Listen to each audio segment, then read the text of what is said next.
ایک مرحوم کی عیسیٰ علیہ السلام کی وجہ سے جو مطلب اور 4-5 شعر آپ کے سامنے پیش کرتا ہوں کہ دل کی دھڑکن بند ہو جائے تو کہلاتی ہے موت، دل کی دھڑکن بند ہو جائے تو کہلاتی ہے موت، دل کی دھڑکن بند ہو جائے تو کہلاتی ہے موت، روح انسانی کو اپنے ساتھ لے جاتی ہے موت، دل کی دھڑکن بند ہو جائے تو کہلاتی ہے موت، روح انسانی کو اپنے ساتھ لے جاتی ہے موت، اور ہم بتائیں آپ کو کس طرح سے آتی ہے موت، ریشمی چادر کو کانٹوں پر سے لے جاتی ہے موت، ہم بتائیں آپ کو کس طرح سے آتی ہے موت، ریشمی چادر کو کانٹوں پر سے لے جاتی ہے موت، اور جو بہادر بادشاہوں سے بھی بے قابو ہے وہ.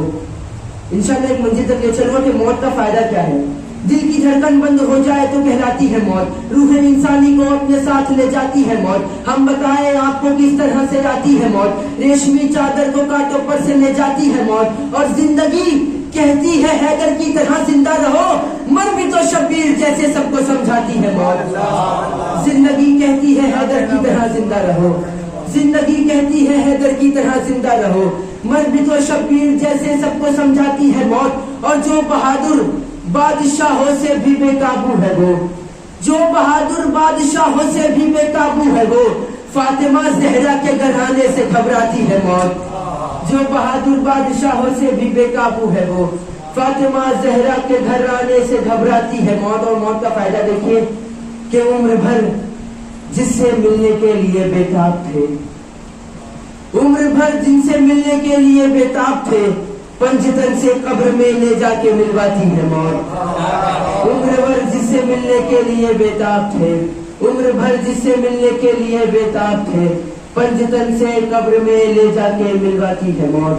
آئیے میں بانی مجلس کی اجازت لیتے ہوئے بڑی ادب و احترام کے ساتھ گزارش گزار ہوں حجت الاسلام والمسلمین علی جناب مولانا سید وسیم حسن صاحب کی درخواست درخواست کروں کہ میں برافروز ہوں محمد و آل محمد صلی اللہ علیہ وسلم. اللهم صل على محمد وآل محمد وعجل. شیدی چاچو آگے ہو جائے، بس بس بس بس نظیم آؤ اپنے مردمین کو خیر کے ساتھ یاد کریں. فاتحہ افضل سلطان علی فوجی، افضل سلطان علی فوجی کے لیے ایک سورہ فاتحہ کی نماز کے ساتھ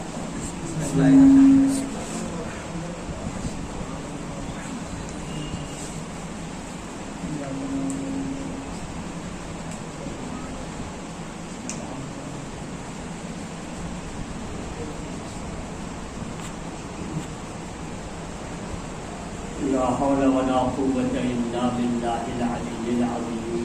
حسبنا الله ونعم الوكيل، نعم المولى ونعم النصير. بسم الله الرحمن الرحيم. الحمد لله رب العالمين، بارئ الخلائق أجمعين وباعث الأنبياء والمرسلين، الذي بعد فلا يرى وقرب فشهد منه، خلق الخلائق بقدرته ونشر الرياح برحمته، وودد بالقبور ميدان أرضه. والصلاة والسلام على العبد المؤيد والرسول المصدق والمصطفى الأمجد، حبيب إله العالمين أبي القاسم محمد.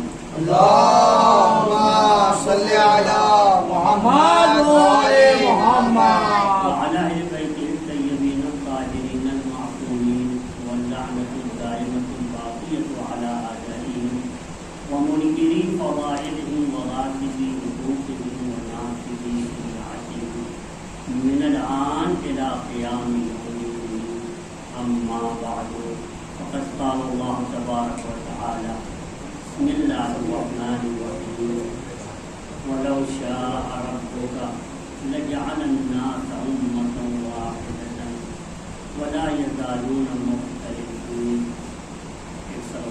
اللهم صل على محمد وآل محمد.